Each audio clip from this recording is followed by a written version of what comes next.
자, 여러분 안녕하세요. 고령화 사회에서의 노인 돌보기라는 주제로 여러분들하고 만나게 된 저는 성신여자대학교 간호대학 학장을 맡고 있는 임경춘 교수입니다. 반갑습니다. 네. 저는 사실 여러 가지 보직들을 갖고 있어서 여러분들에게 오늘 전하는 내용이 굉장히 이제 좀 전문성 있다는 얘기를 먼저 드리고 싶고요. 오늘 저희 이 간호학과 관련돼서 신청이 많았다고 들었는데 진심으로 반갑다고 생각을 합니다. 자, 그래서 제가 사실은 고민이 많았는데요. 여러분들하고 우리 한국 사회에서의 고령화 현상을 먼저 조금 설명을 드리고, 그리고 나서 폭을 좀 좁혀서 지역사회 내에서 지내는 노인들을 어떻게 돌볼 것인가, 특히 치매가 안 생기도록 인지 기능을 어떻게 하면 강화할 것인가, 그런 얘기를 좀 드리고, 그 다음에 그럼에도 불구하고 치매까지 생긴 치매 노인을 만나게 됐을 때 우리한테 말 못하는 그런 여러 가지 상황들이 많이 발생합니다. 그런 측면에서 어떻게 대처를 할 수 있는지 간단하게 여러분들 고등학생인 것만큼 너무 깊지는 않게 설명을 드리겠습니다. 자, 첫 번째는 한국 사회의 고령화 현상을 설명드리려고 하는데요. 이거는 대부분 통계 자료입니다. 우리나라에 매년 10월 2일이 노인의 날로 정해져 있고 통계청에서 9월 말 되면 항상 자료를 올려줍니다. 그거 외에도 12월 달 되면 장래 인구 추계라는 계속 통계가 나오고 있어요. 그래서 오늘 제가 여러분들에게 알려드리기 위해서 많은 시간을 써가지고 최근의 자료들로 다 업데이트했고, 여기에서 있는 모든 숫자를 다 아실 필요는 없어요. 그냥 굵직굵직한 것만 말씀을 드리겠는데, 나중에 저희 간호학과에 오게 되면 이제 현상을 이해하는 그런 부분에서 도움이 되었으면 해가지고 제가 이제 좀 정리를 했습니다. 대부분 2021년에 나오면 2020년에 대한 얘기고, 2022년에 나오면 2021년에 대한 거라는 걸 미리 말씀을 드리고 가겠습니다. 자, 노인 하는데 노인은 세 개로 분류가 돼요. 초기에 영올드 65세부터 74세 정도, 그리고 중간 미들올드 75에서 84, 그리고 올드 85세 이상인 그런 세 그룹으로 대체로 세계적으로 이렇게 나눠서 얘기를 하고 있고요. 탄생에서부터 사망까지를 우리가 수명이라고 하는데 요즘 100세 시대라고 얘기를 하고 있죠. 아마 저희 때 100세 시대므로 여러분들 때는 아마 150세가 되지 않을까라는 생각도 해봅니다.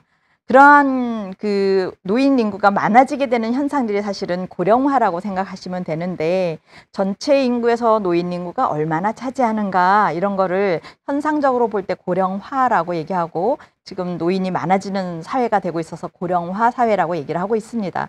65세 이상 인구가 굉장히 가파르게 이렇게 올라가고 있는데, 안타깝게도 이렇게 65세 미만 출생률은 굉장히 저희가 낮은 게 사실은 문제입니다.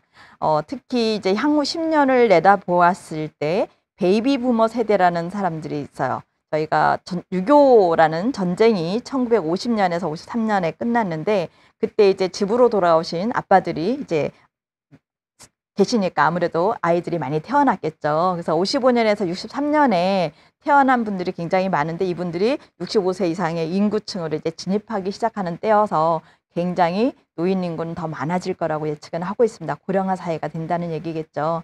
그만큼 경제활동 인구는 줄어들기 때문에 우리가 조금 생각할 게 많이 있습니다. 예측하건대 우리나라의 고령화 추세를 볼 때 우리 한 20% 넘는 시점, 5명에 1명이 노인이 되는 시점은 2026년일 거라고 예측했었는데요. 조금씩 앞당겨지고 있습니다. 우리가 7%대가 되면 고령화 사회, 그리고 14%가 되면 고령 사회, 20%가 되면 초고령 사회라고 이렇게 이름을 붙여서 소통을 하고 있는데요. 우리나라가 이렇게 짧은 시간에 굉장히 빨리 고령화가 된다는 것은 국가 사회적으로도 봤을 때 어려움을 많이 예측하게 합니다. 노동력이 줄 거라는 거, 가구의 저축이 줄어들 거라고 생각이 들고, 여러 정부의 지출, 사회의 지출이 의료비로라든지 많이 나가겠죠.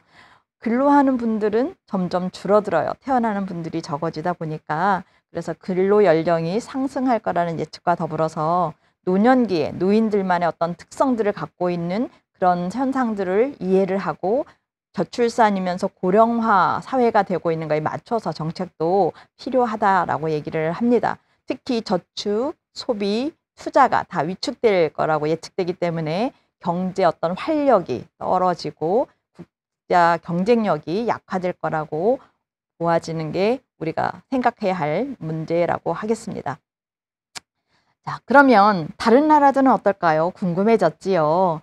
지금 한국은 이렇게 짧은 26년 정도 예측했었던 고령사회 도달과 초고령 사회까지 이렇게 26년 정도를 바라봤었는데 다른 나라들을 보면 그래도 우리보다 조금 깁니다. 특히 뭐 프랑스라든지 미국 이런 데 보면 100년 넘게 준비를 해왔고 지금 여기에 속도를 느낄 수 있는 그래프가 있는데요. 빨간 선입니다. 2002년 거를 제가 찾아서 갖고 와봤는데 옛날부터 우리는 예측하고 있었습니다. 2050년이 가까울수록 한국이 가장 빠르게 될 것이다 라고 했는데 역시 예상대로 가고 있고 그 속도는 조금 더 예측보다 빨리 가고 있다는 얘기를 드리고 싶고요.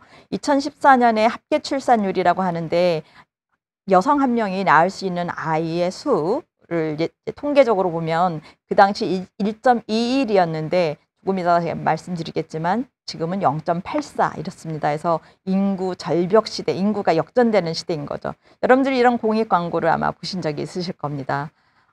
지금은 반대지만 아이들이 훨씬 적고 노인이 훨씬 많아지는 이런 모습의 것들이 상상을 한번 해보시라는 거죠.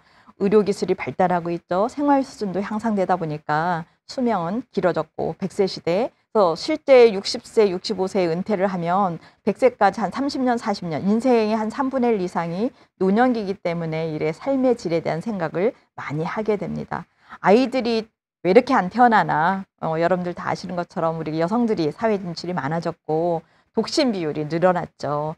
뭐 경제적인 부담들 때문에 이제 뭐 싱글족도 있지만 또 아기들 없이 살겠다라는 그런 여러 가지 사회 현상의 출산율을 떨어뜨리는 그런 이유들이 되고 있습니다. 그래서 총인구를 예측해 보면요. 2020년이 가장 많았습니다. 5,184만 명인데요. 점점 작년부터 떨어지기 시작했고 2070년 정도 되면 1979년 수준으로 다시 감소될 거라고 예측이 되고 있고 우리 전 인구에서 중간 나이를 우리 중위 연령이라고 하는데 현재 한 44세 정도가 중간 연령이에요. 옛날에 27세 이런 때가 중간 연령이었던 거에 비해서 굉장히 많이 올라가고 있죠. 사회가 올드해진다는 것을 의미합니다. 지금은 아까 말씀드렸던 합계 출산율 0.84로 2020년에 나왔어요. 지금 21년에는 한 0.78 정도 될 거라고 예측을 합니다. 그래서 OECD 국가 중에서 우리가 조금 좋지 않은 쪽에 1등을 자꾸 하려고 하는 게 걱정되는 부분이라는 거죠. 그래서 여러분들은 저도 항상 저를 만난 모든 사람들은 저는 아이 2를 낳았습니다. 저 책임을 다 했거든요. 여러분들도 꼭 결혼하시고 2명 이상의 아이를 낳아달라는 부탁을 이 기회에 한번 해봅니다. 왜냐? 이렇게 떨어지고 있어요. 한 0.1 정도씩 마이너스로 되다가 이제 2020년에 딱 사망하는 비율과 태어나는 비율이 똑같아졌고 이제 점점 갭이 벌어지고 있습니다. 2070년 되면 한 마이너스 1.24까지 해서 인구 절벽 시대가 됐다, 역전 시대가 됐다는 얘기들을 그래프로 보여주고 있어요. 저는 개인적으로 통계 그림에서 이런 그림을 제일 좋아합니다. 나이가 드신 이제 사람의 모습으로 되어 있어서도 그렇고 나이가 드신 분들이 위에 있고 이제 젊은 그룹들이 아래로 나타나서 색깔로 어린 나이 그룹, 중년 그룹, 그리고 노인 그룹 이렇게 표현하는데 점점 노인 인구가 많아지고 있는 것들을 여러분들 볼 수가 있을 겁니다. 이거는 국가 존립에도 영향을 미칠 거라고 보여져서 나라에서도 저출산 고령화에 대한 고민과 대책을 마련하기 위한 노력을 하고 있죠. 그래서 현재 2021년 자료의 고령자 통계에서 전체 인구의 16.5%가 노인이다. 25년에 초고령 사회에 진입할 거다라고 예측을 하고 있어서 우리가 더 많이 걱정을 하고 있습니다. 그래서 이 초고령 사회가 된다는 얘기는 거의 5명에 1명이 노인이기 때문에 사회를 떠받들어 갈 생산 연령 인구가 너무 적다는 게 문제죠. 남녀의 차이가 조금 있고 연령대별로도 지금 75세 이상이 가장 많은 분포를 보이는 걸로 통계적으로 나오고 있습니다. 여러분들 사는 곳은 어딜지 궁금해서 제가 지역별은 어떤가 여기 통계 자료를 조금 넣어봤는데요. 19년, 20년, 21년에 모두 5위까지는 순위가 거의 같습니다. 전남에 계신 분들 1등이십니다. 경북, 전북, 강원, 부산 2021년도 마찬가지고 지금 여기는 30년에도 어떻게 될 것인지 보는데 비슷합니다. 세종 이런 데는 조금 가장 젊은 세대가 많은 세종이 어떤 도시인지 여러분들 다 아시죠? 예, 이 얘기를 들으면서 지방으로 갈수록 어떤 문제가 생기나요? 세종시 빼고는 2028년에 대부분 모든 지역이 초고령 사회가 될 거라고 예측을 하고 있는데요. 이게 도시로 떠난 사람이 많아서 농촌이 고령화가 더 진행된다고도 얘기를 하고 있고, 또 실제 장수하는 마을일 수도 있는 거죠. 그래서 어쨌든 이렇게 상위 10곳과 하위 10곳이 고령화 분포를 여러분들한테 2020년 인구주택 총조사 결과를 갖고 말씀을 드려보았습니다. 자, 1, 2, 3, 4, 5등 여기다가 적어놨어요. 자, 여러분들이 사는 곳이 어딘지 한번 들어가 보시면 좋을 것 같습니다. 그래서 기사도 났습니다. 전국이 늙었다. 21년 7월 30일자 기사인데요. 베이비 부머라고 아까 제가 말씀드린 55에서 63년에 태어나신 분들, 고령층으로 진입하면서 이제 충북에 계신 어느 이제 분이 인터뷰를 했어요. 이장을 10년째 맡고 계시다고. 농사일 하는 남자 가운데 본인이 막내여서 이장 자리를 물려줄 사람이 없다라고 하소연을 하십니다.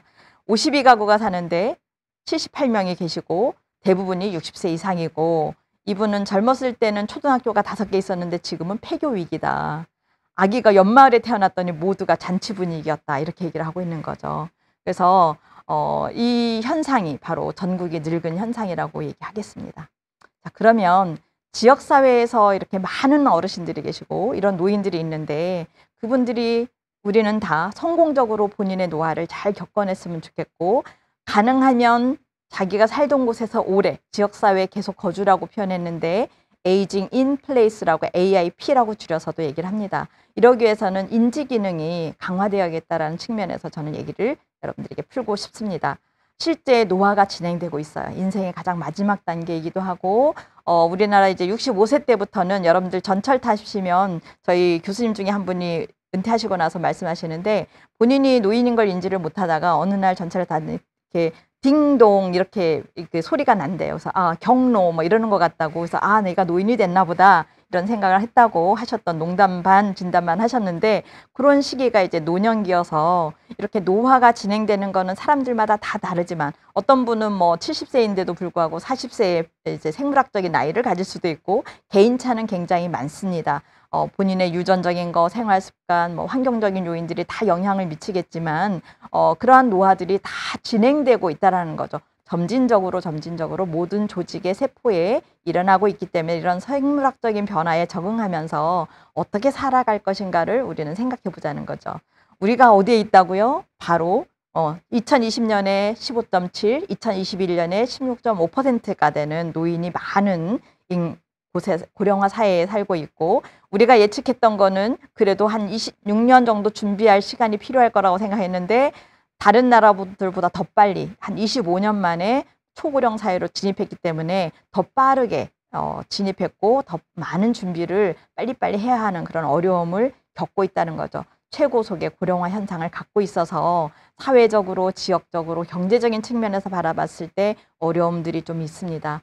빈곤이 있을 수 있겠고, 재정 부담이 있을 수 있겠고, 일자리에 대한 어떤 경쟁들이 발생할 수도 있겠고, 또 핵가족화가 되면서 소외 문제, 지금 여기 부모 부양에 대한 견해를 제가 2014년 것까지 쭉 봤는데, 그냥 흐름만 보시면 쭉쭉쭉쭉 부모 스스로 해결해야 한다라고 생각하는 사람들도 더 많아졌고요, 예전보다. 그 다음에 가족뿐만 아니라 정부나 사회가 함께 해야 한다는 얘기들도 많이 하고 있습니다. 그래서 어떤 정치적으로, 사회적으로 봤을 때 노인 세대가 많다 보니까 영향력은 좀 증대되는 부분이 있는 반면에, 가족 내에서는 역할들이 많이 상실되는 그런 측면도 바라보게 되는 것이죠. 아까 말씀드렸지만 도시 이농 현상이 많다 보니까 청장년층은 없고, 고령화가 농촌이 더 많이 진행되고 있으면서 노동력이 부족한 문제, 그러면서 이제 경제적인 어떤 격차들이 심화되고 경기가 침체되는 부분들도 우리는 살펴볼 필요가 있습니다.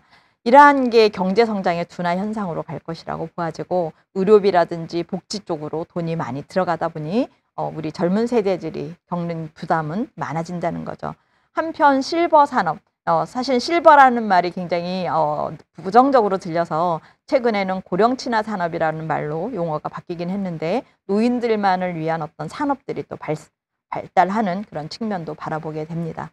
자, 의료비는 여러분들 어느 정도 생각이 드시나요? 입원한 환자 저희 간호학과 학생들이 실습을 이제 3학년, 4학년 때 나가게 되는데 가서 보고 얘기하는데 대부분이 노인들이 환자라고 한 7, 80%가 다 노인 환자들이 사실입니다. 그래서 가장 높은 그만큼 건강하지 못한 노인이 좀 증가한다는 얘기일 수도 있고 이 다른 연령대 비해서 의료비가 노인들이 더 많이 쓴다. 지금 실제 돈으로 계산한 거를 이제 통계 자료로 제가 보여드리고 있는데 전체 진료비가 전체적으로도 사실은 2010년에서 2020년까지 10년 단위로 분석을 해봤을 때 증가하고 있습니다. 그렇지만 노인은 더 많이 증가를 했죠. 그래서 속도가 훨씬 여기서도 더 빠르다는 것들을 알게 됩니다. 정확한 금액으로 제가 여기 표로 제시를 해봤는데 1인당 노인들이 쓴 의료비가 작년에 479만 6천 원 평균적으로 얘기를 하고 있고 계속 전체 의료비에서 차지하는 비율이 많아지고 있음을 보게 되죠. 결국은 만성질환, 노인성 질환들이 증가하기 때문인데 이렇게 살펴보면 지역사회에서 만성질환의 많은 것들이 운동을 하면 신체 활동을 통해서 효과가 조금 기대될 수 있다는 것들을 알 수 있고 치매라든지 이런 거는 우리가 치매 예방 행위를 통해서 좀 예방할 수 있지 않을까라는 기대를 하게 되는 부분이 있습니다. 그래서 지역사회 노인에서 허약하지만 건강하게 지냈으면 좋겠다는 거죠.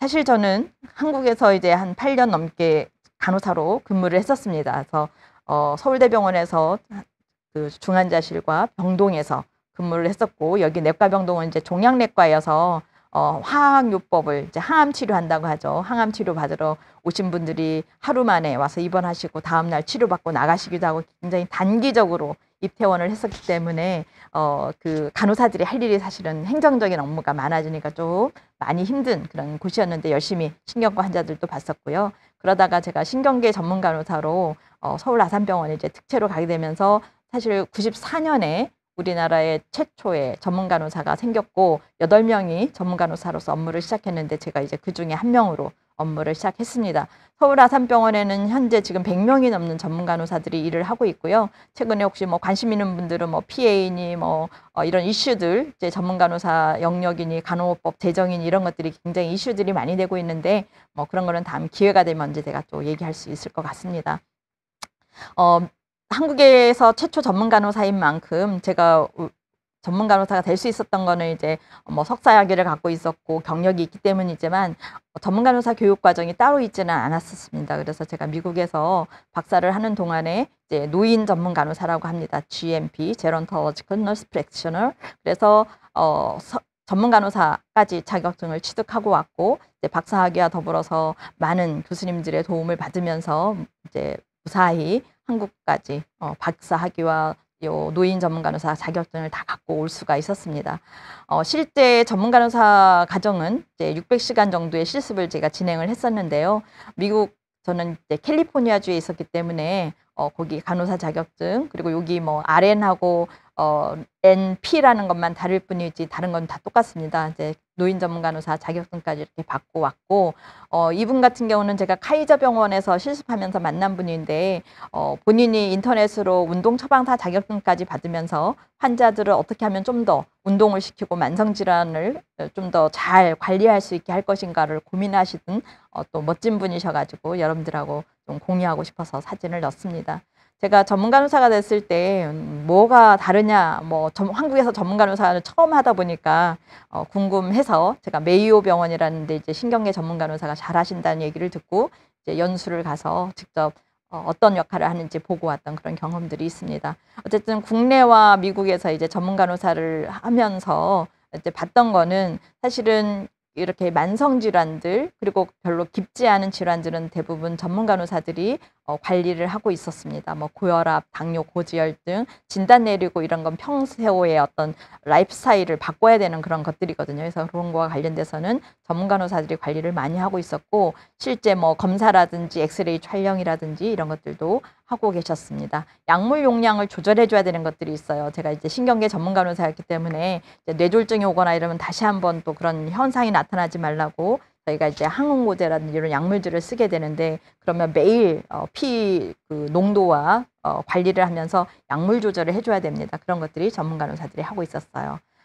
그거 외에도 우리가 리스크 팩터 관리가 필요하기 때문에 뭐 운동을 한다든지 금연, 금주 이런 것들은 할 수 있도록 이행할 수 있도록 도와주는 그런 모습을 볼 수가 있었습니다. 그래서 여기는 린다 맥킨인데 제 클래스메이트이기도 했지만 박사를 같이 입학한 동기인데 그 미국에서 전문 간호사로 이제 저희 UCSF에서 코디네이팅하는 그런 교수로도 일하고 있는 분이어서 저의 석사 지도 교수님이 돼주시기도 하고 또 박사 동기이기도 했습니다. 그래서 여기에서 이제 공부를 무사히 마쳤고 스쿨 오브 너싱 UCSF에 있는 학교인데요. 여러분들이 저희 혹시 성신여대에 와서 저에게 어떻게 박사를 하러 가야 되는지 물으신다면 제가 기꺼이 열심히 도와드리도록 하겠습니다. 지금 저희 이제 졸업생들 중에서도 유학 나가서 공부를 하는 친구들이 좀 있어요. 제가 가장 많은 실습을 했던 널싱홈이 있는 데인데요. 여기 금문교라고 해서 여러분들 골든게이트과 더불어서 금문교가 샌프란시스코에서는 굉장히 유명한 곳인데 태평양 한가운데 이렇게 떠 있습니다. 그래서 널싱홈에서 이런 역할들을 보면서 실습을 했던 기억을 더듬고 여러분들하고 잠깐 공유를 합니다. 자, 제가 이제 교육과 실습을 통해서 받았고 여러분들에게 이제 얘기하고 싶은 거는 노인 전문 간호사가 꼭 필요하구나. 우리나라도 사실 대책이 필요하죠. 고령화 사회가 됐기 때문에 제도도 필요하고 개인적인 노력들도 필요한데 일단 저출산에 대한 이거는 정책적으로도 개인적으로도 굉장히 많은 노력이 필요한 것 같습니다. 출산 장려 정책 우리나라 지금 마구니 하고 있죠. 그거 외에도 가사분담에 있어서 이제 남녀 평등의 그런 관점들을 많이 갖고 있어서 좀 부담 없이 좀 나아도 될 거라고 저는 생각을 하고 있습니다. 노동력이 부족하고 생산력이 떨어지는 거에 대한 대책들도 정년이 됐지만 또 재취업을 한다든지 일자리를 좀 더 확보하고 그럼에도 안 된다 그러면 뭐 외국인 노동자까지 유입해야 되는 게 아닌가라는 얘기들이 좀 오가고 있습니다. 뭐 여성 인력들이 활동하는 것들은 이제 보장이 거의 우리는 됐죠. 삶의 질 향상을 위해서 사실 안전하게 치매가 생겼다고 해서 바로 뭐 시설에 가거나 이러지 않습니다. 가능하면 제가 아까 말씀드렸던 AIP, 자기가 살던 곳에서 끝까지 살 수 있는 게 가장 좋다고 합니다. 치매가 생겨도 갑자기 환경이 바뀌어버리면 더 증상이 악화되는 것들을 우리가 경험하기 때문에요. 그래서 이런 치매 안심마을 뭐 이런 것들, 치매 안심센터 전국에 256개가 지금 만들어졌는데요. 치매 국가제 되면서 그렇기 때문에 이런 안전망을 확보하는 것들이 제도적인 측면에서 많이 필요하고 각각의 정부 차원에서도 노후 설계를 잘하도록 이게 어느 한순간에 되는 게 아니라 젊어서부터 차곡차곡 준비를 해야 되기 때문에 그런 노후 설계를 하도록 교육을 실시하는 것들이 필요하다고 생각을 합니다. 개인적인 차원에서도 저축도 많이 해야 되겠죠. 연금 저축 뭐 이런 것들, 여가 활동을 본인 스스로 계획하고 이러한 계획 없이 노년을 맞게 되면 긴 시간, 인생이 아까 3분의 1 이상이 노년기라고 했는데 대비하지 않으면 성공적인 노화를 이루기가 어렵습니다. 그래서 노년기 발달 과제가 신체적인 변화와 더불어서 여러 가지 활동을 할 수 있는 그런 에너지 투입할 수 있는 것들을 찾아 나가면서 죽음도 당연히 준비를 해야 되겠죠. 지금 생을 수용하면서 피할 수 없다는 것들에 대해서 부정적으로 보면 맨날 아프고 노쇠하고 무용지물일 것 같고 경제적인 부담을 주는 존재라고 생각할 수도 있지만 이거는 생각하기에 달라서 특별한 요구라든지 뭔가 다양한 반응을 나타내는 개인으로서 긍정적인 시각으로 바라보면 또 할 일이 굉장히 많은 게 사실은 노인이기도 합니다. 시간적인 여유가 그래도 젊은 사람보다 많기 때문인 거죠. 제가 사실은 미국에서 이제 병원에 갔을 때 굉장히 인상 깊었던 거는 그 안내 데스크에 우리나라는 다 젊은 분들이 서 계신데요. 은퇴하신 노인들이 서 계십니다. 그래서 저희가 뭐 물어보잖아요. 그러면 기꺼이 나를 따라와 이러고 같이 가서 안내해 주는 그런 그 여유 이런 것들이 저는 그분들이 다 봉사하기 때문에 더 많은 인력들이 있을 수 있었던 것이죠. 그래서 그런 게 이분들이 좀 더 통합하면서 자기 어떤 삶을 노년기에 잘 보내는 모습이라고 생각이 듭니다. 그러지 못할 때 뭐 죽음에 대한 공포도 있겠지만 여러 원망과 분노가 그래서 에릭슨이라는 이 학자가 심리사회 발달 이론에서 이런 통합과 절망이라는 그 두 개의 관점에서 이게 성공적인 노화를 한 사람들은 통합적인 그런 그 생각을 심리사회적으로 발달 단계를 겪게 된다라고 얘기를 하고 있는 것이죠. 자, 그래서 여러분들에게 성공적인 노화를 말씀드리고 싶어요. 노화는 자연의 섭리입니다. 그렇지만 어떻게 성공적으로 노화를 할까? 저는 액티브 에이징이라는 말을 하고 싶어요. 건강 변화에 적응도 하지만 스스로 가족 역할. 지금 여기 사진은 저희 친정 부모님이십니다. 저희 아빠 94세시고요. 엄마 92세신데 두 분이 아직도 살고 계십니다.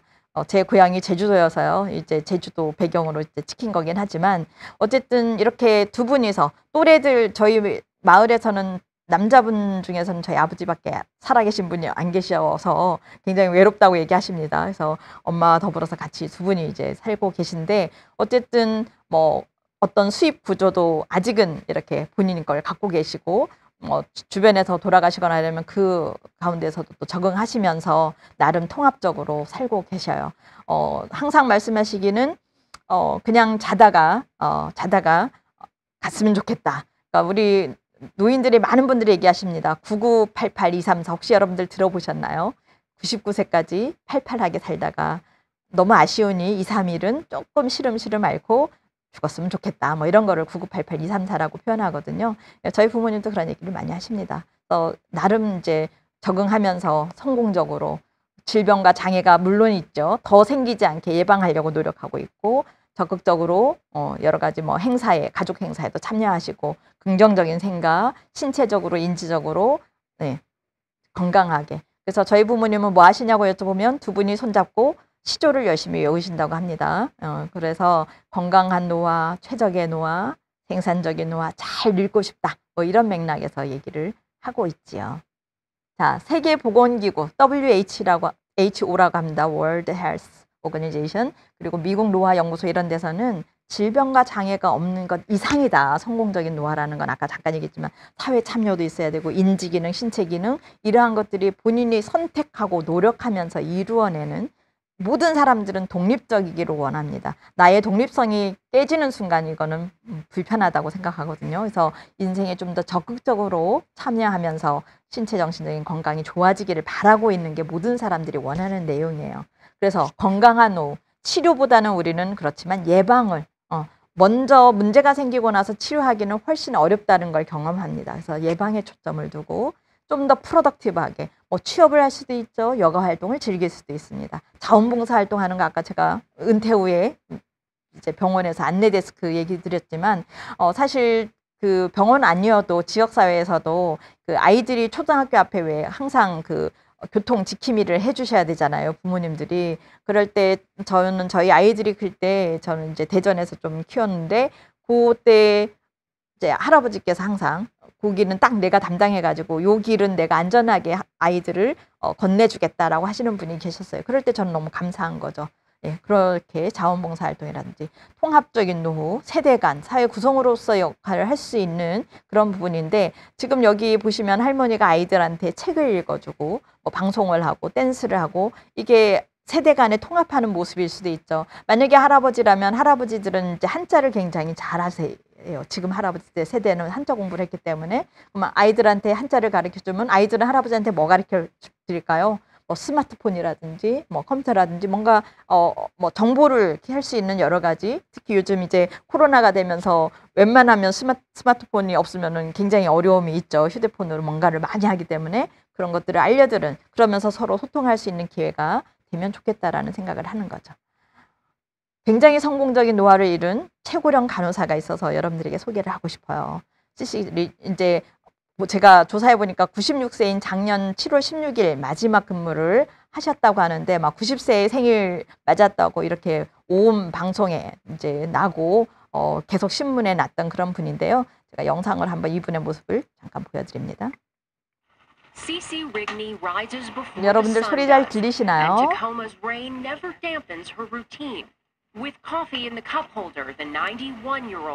자, 91세 때 촬영한 거긴 한데요. 약간 무릎은 불편해 보입니다. 약도 뺐고. Cece has been aiding the ailing for 70 years. I have something to get up for in the morning, and I do like to be able to interact with patients.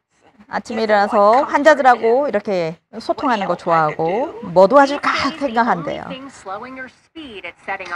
속도는 조금 떨어지지만 네. 수술장 테이블도 준비하고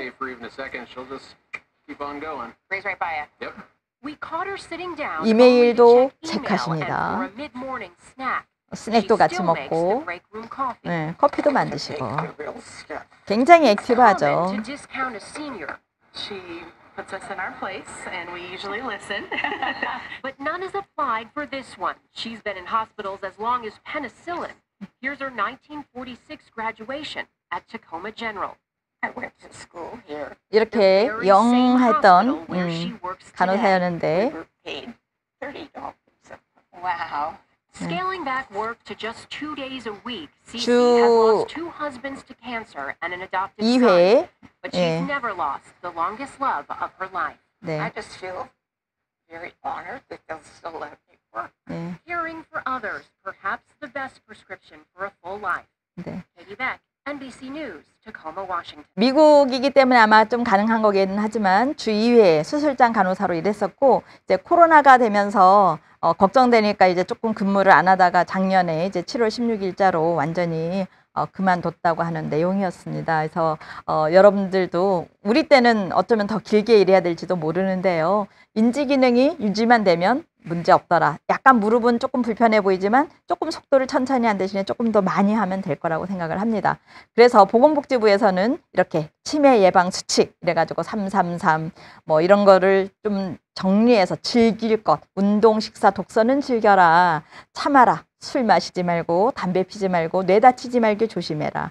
행해야 될 거 건강검진 정기적으로 해라. 사람들하고 소통하고 치매를 조기 발견하기 위해서 검진해라. 이런 것들은 반드시 행할 것으로 얘기를 하고 있습니다. 그래서 제가 이거를 보고 이제 연구를 조금 하다 보니까 전 권금행이라고 도구를 만들었는데요. 이제 운동하는 거 외에도 식사를 제때 잘하는 거, 하루 3끼를 좀 드시는 거, 골고루 잘 드시는 것들도 중요하고 잠을 잘 자는 것도 굉장히 뇌에는 중요합니다. 그래서 이러한 것들을 조금 더 추가를 하고 금해야 될 것도 체중이 늘어나는 거는 비만은 치매의 원인도 되고 질병 관리들이 돼야 되기 때문에 질병이 생기면 안 되겠죠. 그래서 금에다 넣고 또 행해야 될 거는 건강검진 뭐 이런 것도 소통도 있었지만 우울증이 생기지 않게 그리고 스트레스 관리 이런 것들은 행해야 하는 것으로 제가 555라는 권금행 도구를 만들어서 연구를 하고 있고 잔존 기능, 남아있는 기능을 최대화시키기 위해서 그리고 성취감이라든지 자신감들을 조금씩 가지면 비록 몸은 조금 불편하지만 하고 싶은 생각들을 계속 일깨워주기 때문에 그런 내용들로 인지치료를 하고 있습니다. 그래서 그런 것 중에 하나가 이제 인지를 좋아지게 하는 기능성 게임이라는 거를 제가 조금 만들게 됐던 부분인데요. 노인들이 이제 이렇게 컴퓨터 기술이라는 이런 거에 굉장히 거부감이 있을 거라고 생각했는데 제가 이걸 시작할 때쯤 그렇지만 생각 외로 거부감 없이 관심도 보이고 그래서 게임이라는 거는 나쁜 것도 있지만 기능성 게임, 펑셔널 게임이라는 거는 이게 우리가 교육적인 거를 함께 갖고 있기 때문에 기능을 좋게 해주는 그래서 약간 재미있게 간호 중재를 할 수 있는 거라고 생각하시면 되겠습니다. 그래서 여가 활용도 되지만 즐거움을 갖고 어떻게 하면 건강을 증진하게 어떻게 하면 운동시킬까 어떻게 하면 뇌를 활용하게 할까 뭐 이런 차원에서 제가 고민하다 보니까 이제 기능성 게임이라는 것까지 같이 하게 되는 건데요. 요거는 이제 테트리스 같은 걸 이용해서 우리가 휠체어에 앉은 분들 뇌졸중 제가 신경계 전문 간호사였잖아요. 뇌졸중이 오고 나면 어디가 마비가 있고 손가락이 맘대로 안 움직여지는데 뭔가 하고 싶어요. 그러면 손가락 대신에 팔꿈치를 이용하면 안 되나? 뭐 이런 맥락에서 이렇게 팔꿈치를 이용해 가지고 터치를 하면 이게 이렇게 내려오게 박아 내려오게 한다든지 아니면 엉덩이로 앉았다가 이렇게 쿵 찍으면 이렇게 뭐가 되게 이렇게 엔터 기능이 있게 한다든지 이러한 것들이 가만히 있는 것보다는 움직이게 하니까 균형감도 조금 좋아지게 하고 하지 근력도 강화하게 할 것이다. 뭐 이런 얘기를 할 수가 있었고 이제 굴렁쇠 굴리기는 이제 제가 지금 영상으로 보여드리는 건데 옛날 어르신들이 이렇게 굴렁쇠 같은 놀이를 했었어요. 그래서 발로 이렇게 굴리는 그런 효과이기 때문에 다리를 움직이게 만들겠죠. 몸을 조금 좌우로 움직여야 되니까 중심도 맞춰질 것이고 근데 여기 배경 보면 다 옛날 그림들이에요. 향수를 불러일으킬 수 있는 그런 7, 80년대 배경으로 해가지고 그래서 이런 의자 컨트롤러 같은 것들을 같이 만들어서 이제 논문도 썼었고 제가 2010년에는 이제 그 둘레길 돌기가 굉장히 유행했던 시기예요. 그래서 이런 발판을 이용해서 사람들이 화면에 이제 팔도강산이라는 이런 화면을 보여주면서 양치기들이 양을 몰고 가듯이 같이 이렇게 하는 것들을 만들고, 그다음에 조금 더 지나서는 여기 젊어지는 마을이라고 뇌를, 여기는 하지 근력을 주로 관심이 있었다 그러면 여기는 이제 인지 기능을 어떻게 하면 좋게 만들 것인가, 그 당시 이제 한국 컨텐츠진흥원이라는 데서 프로젝트를 모집했는데 이제 사실은 10억짜리 프로젝트였습니다. 그래서 요 기계를 만들어 가지고 아산병원에서 100명한테 테스트를 하고 인지 기능이 향상되는 것을 확인하고 이제 보고서를 썼던 그런 내용인데요. 물론 논문으로도 썼고, 그렇지만 이거를 만들었던 이유는 노인들 대상으로 할 수 있는 게임이 하나도 없었던 거예요. 그래서 그런 거를 만들고 이름을 젊어지는 마을이라고 붙였습니다. 그래서 지금 테스트하는 그런 모습들을 보여드리고 있는데, 자, 팔도강산부터 하는 거를 잠깐 사진을 보여드릴게요. 뭐 소리가 안 들려도 큰 문제는 없는데 의외로 이렇게 줄을 서서 차례를 기다리고 있는 모습을 좀 볼 수가 있어요. 양을 제일 네. 많이 모으고 있습니다. 현재 소요 시간은 5분 30초. 복수는 780호, 그쪽은 750호. 네. 속도가 조금 안 맞고 그렇지만 이렇게 하는 모습을, 줄을 서서 할머니들 할아버지들 나도 해보겠노라. 아까 발판에서 이렇게 구르는 걸로 센서가 연결됐기 때문에 보면서 나름 실내에서도 이제 요즘 같은 겨울에는 밖에 나가서 운동하기 힘들 때가 있잖아요. 그렇지만 안에서 보면서 할 수 있는 그런 부분이 생긴 것이고, 이제 젊어지는 마을은 지금 이제 45단계인데 사실은 여기에 굉장히 단계가 초급, 중급, 이제 고급으로 나눠져 있습니다. 그래서 난이도가 조금 있고, 실제 여기는 지금 집중력을 보고 있는데요.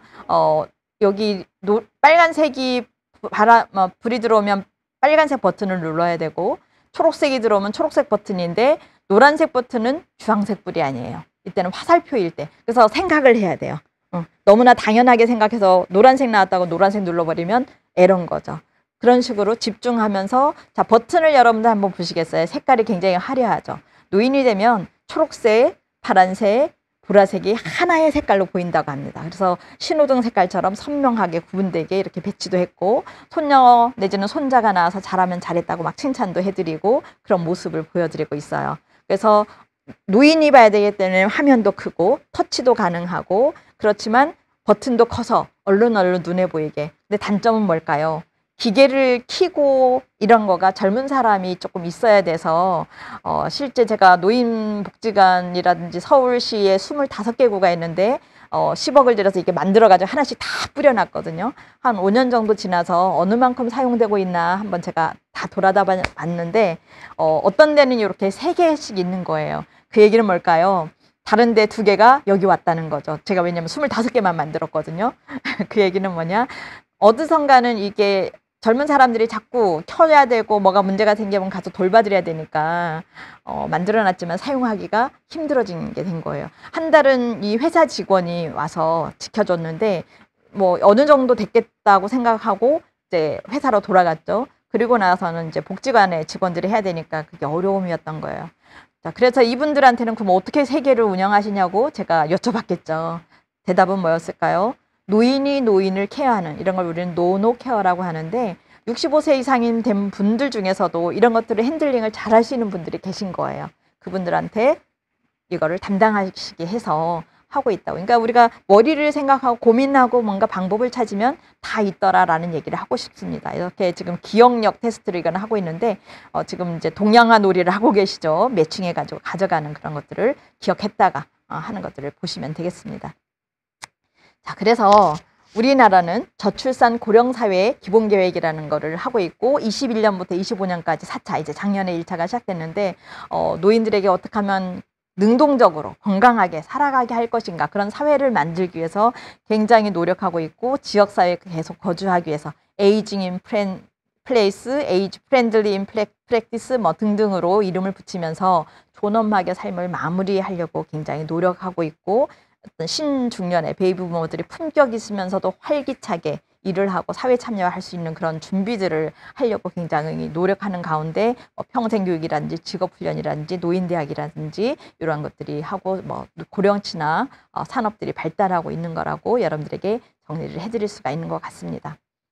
자, 이렇게 두 개의 주제를 마무리하고요. 이제 마지막 주제입니다. 치매 노인의 응급 상황 대처는 어떻게 할 것인가.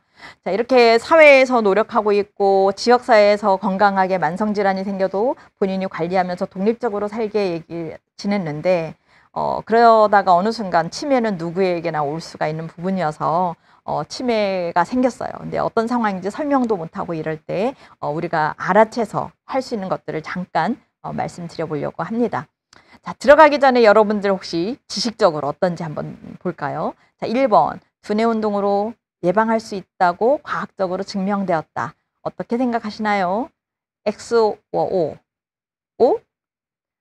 죄송하지만 아직은 과학적으로 막 증명되지는 못했어요. 계속 저도 열심히 연구하고 있습니다. 연구해야 되고요.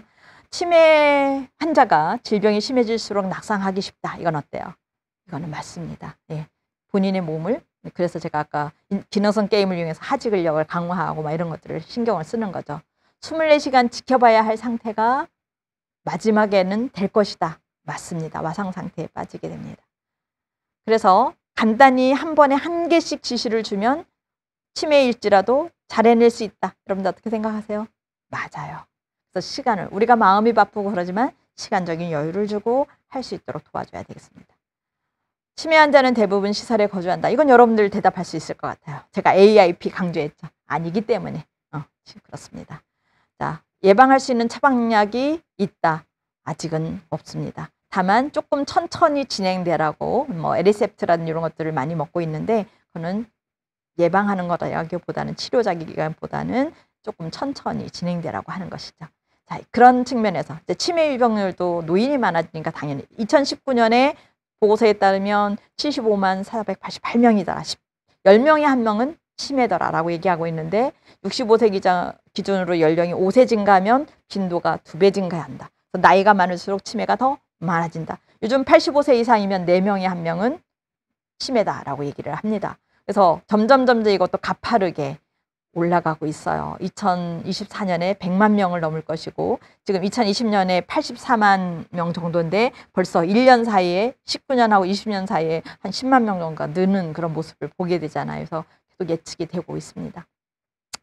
증상을 쳐다보면 초기부터 말기까지 가는 과정에 잠깐 기억력만 나빠지는 경증 시대가 있다가 점점 집도 못 찾아오고 배회하고 뭔가 문제가 생기는 이식행위는 먹지 않아야 되는데 샴푸를 먹는다든지 이런 것들이거든요. 이런 게 생겨요.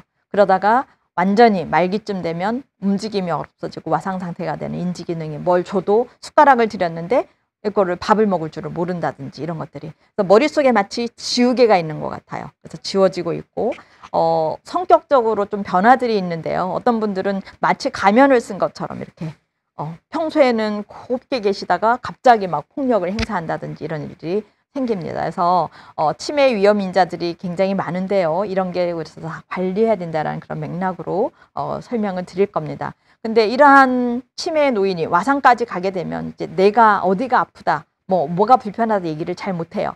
그래서 응급 상황이 발생했을 때 일단 우리는 바이탈 사인이라고 합니다. 활력 징후를 측정합니다. 질병의 단서가 되기도 하지만 이제 경과를 평가하는데도 우리가 쓰이기 때문에 이제 바이탈 사인을 재는데 심맥박수, 여러분들 엄지손가락 여기에 딱 갖다 대고 지금 맥박수를 1분에 몇 회인가 세고 있고요.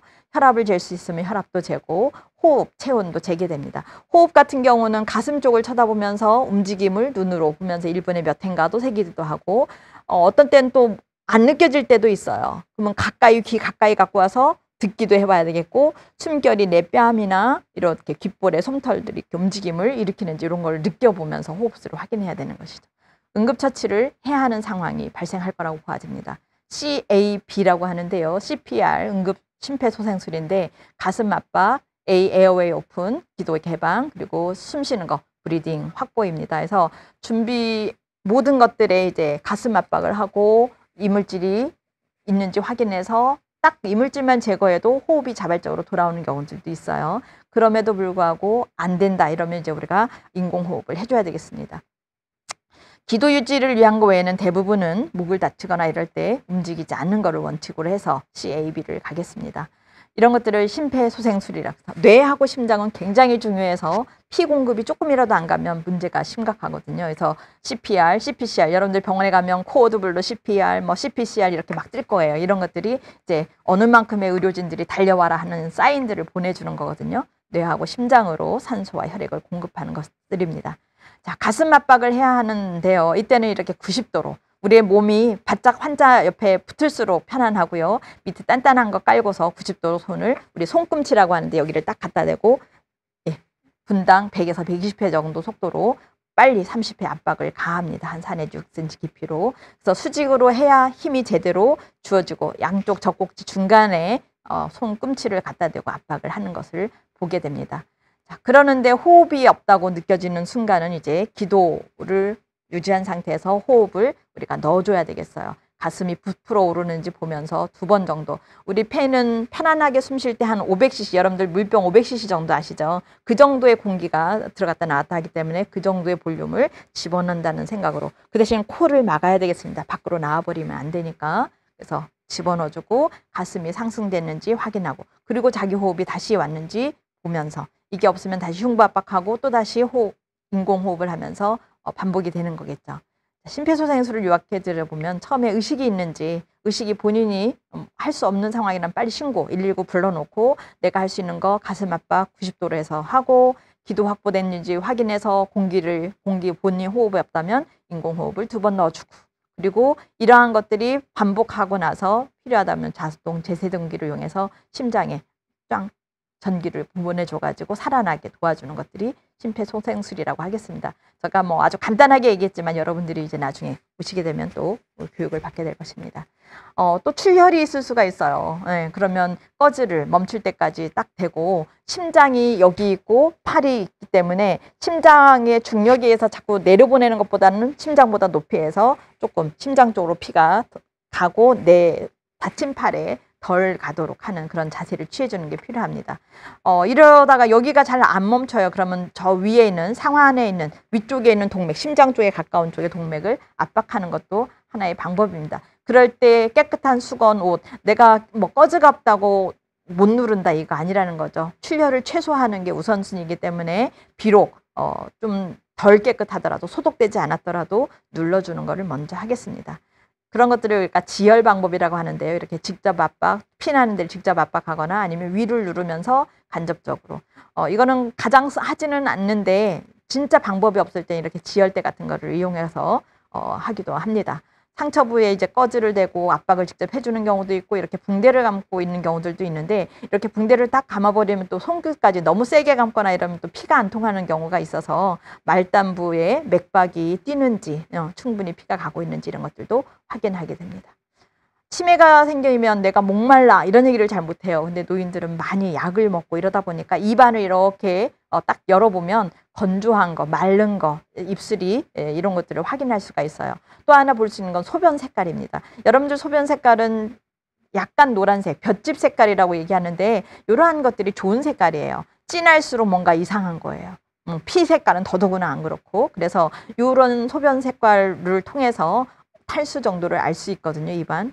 탈수가 되면 당연히 물을 잘 제공해야 되겠죠. 그래서 그런 것들을 확인하는 것도 말을 안 하는데 우리가 미리 알 수 있는 것이고.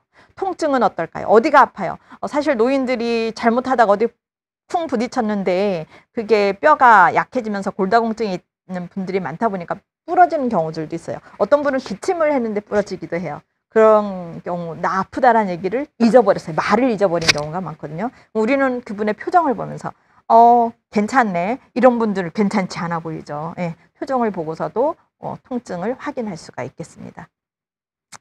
자, 그러다 보면 안 먹어야 되는 것들을 막 먹기도 하고, 잘못 이렇게 고기 같은 거는 씹기가 어려워서 잘 씹지 않다 보니까 잘 걸려요. 때로는 술 마셔서 그런 경우도 있지만 여러분들 이제 의치를 갖고 있는 경우가 이렇게 빠지면서 흡입이 되거나 뇌졸중에 오면서 이렇게 삼키질 잘 못하는 그런 분들인 경우에 이제 자꾸 이렇게 질식까지 흡입이 생기고 이런 경우가 있기 때문에, 아니면은 우리 떡, 뭐 편육빵 이런 것들 얘기하고 있는데 이런 것들도 목에 걸리면서 막히는 경우들이 종종 있어요. 또 이런 것들은 복숭아, 통조림, 바나나 미끌미끌 잘 들어가긴 하는데 그러기 때문에 오히려 훅 미끄러지면서 흡입을 일으킬 수가 있어서 좀 주의가 필요한, 그러니까 이런 문제가 있는 분들은 자꾸 뭐가 걸리고 뇌졸중이 있어서 삼킴에 어려움이 있고 이런 분들은 조심해야 되는 것들이고 안 드리는 게 더 나을 때가 있다라는 거죠. 치아가 빠져서 흡입하는 경우는 굉장히 놀라운 일이죠. 빨리 병원에 가셔야 됩니다. 자, 모기 기도가, 우리가 기도라는 거는 요 입에 아 했을 때부터 시작해서 여기까지가 기도라는 곳인데, 여기가 막히면 소리를 내고 싶은데 잘 안 돼서 일단 사람들이 의식이 있으면 기침하면서 자꾸 빼내려고 하고, 어떤 경우는 이렇게 막 가슴을 치면서 괴로운 듯이 가슴을 치면서 손을 막 허우적거린다든지 뭔가 신호를 보내다가 갑자기 조용해지면 이건 완전히 막혀버릴 거거든요. 빨리 움직여야 돼요. 목에 이렇게, 이거 우리 유니버셜 초킹 사인이라고 하는데요. 기도 폐쇄가 있는 그런 모습들입니다.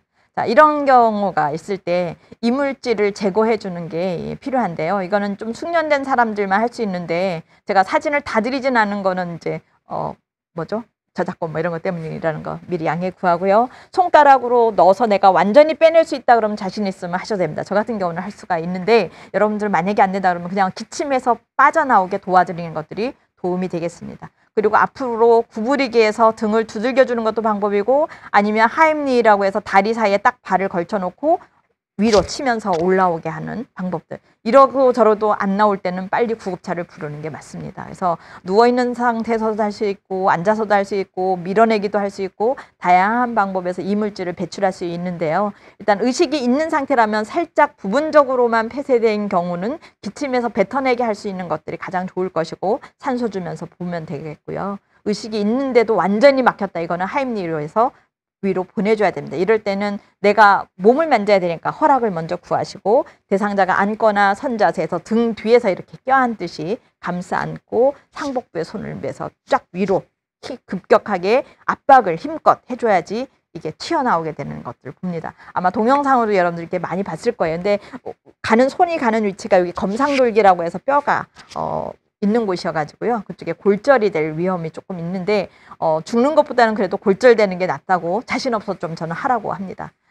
하임리, 그래서 골절 안 되게 하려면 요 주먹 쥐는 방법, 딱 손을 숨겨놓고, 대상자 등 뒤에 서서 오른발을 환자 사이, 다리 사이 딱 놓고 나도 안정한 상태에서 배꼽과 명치 중간에 손을 넣고 그 손으로 감싸 안은 다음에 쫙 위로 올리는 거거든요. 자, 그렇게 해서 강하게 밀어냈을 때, 대부분 튀어나오는 걸 보게 됩니다. 그래서 위로 씩 올리는 그런 모습을 보여주고 있어요. 이러다가 의식을 확 잃어버리는 경우는 눕혀줘야 되겠습니다. 그러고 나서 심폐소생술을 진행하시면 되겠습니다. 자, 주의사항이 있습니다. 목소리가 나오지 않거나 이러면 매우 불안해하거든요. 여러분들이 자꾸 말을 걸면서 안심시켜줘야 되고, 콩 같은 경우는 물을 만나면 얘가 점점 커져요. 며칠 지나고 나서 이게 더 커지는 경우도 있어요. 그래서 장장 증상이 없다고 해서 그냥 두지 말고 빨리 병원 가라고 얘기합니다. 위로 들어간 것들은 대부분 대변으로 배설되는 경우가 많기 때문에 이제 관찰을 좀 하면 잘못 흡입했던 거나 이런 것들은 또 확인할 수가 있어요. 자, 그래서 생기고 나서 문제는 예방하는 게 더 낫겠죠.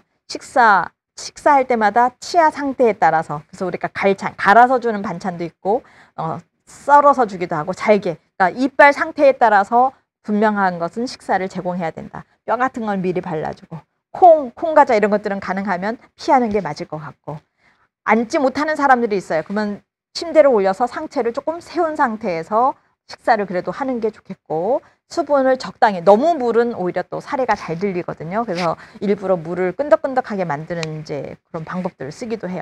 물과 같이 적당한 양 주고, 정신이 몽롱한 상태보다는 완전히 정신이 차렸을 때 식사를 주고, 이런 것들이 질식을 조금 예방할 수 있는 방법이 되겠습니다.